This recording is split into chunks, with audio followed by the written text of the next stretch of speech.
اس کے علاوہ میرے میری وائف, میرے بچے, بڑا سیکریفائز کیا انہوں نے اس کیریئر کے لیے, اور اب امید ہے کہ ان کو کافی ٹائم دے سکوں گا انشاءاللہ.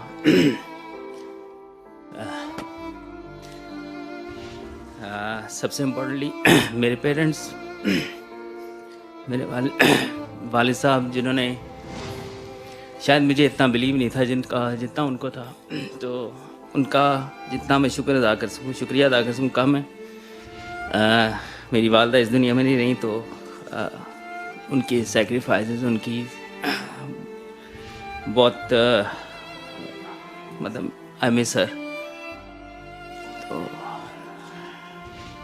سو anyway I try to keep it short.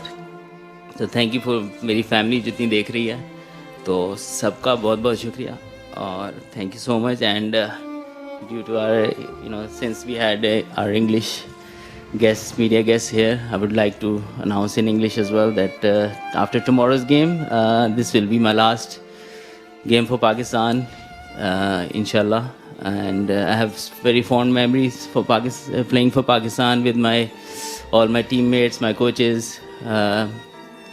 We have cherished a lot of good memories. So I'm very happy that there is one day always come in your life, whichever starts it ends as well. So I'm very happy that I have made a lot of good friends and a lot of memories with my teammates and my sports staff, and fans as always been brilliant for me. Thank you so much.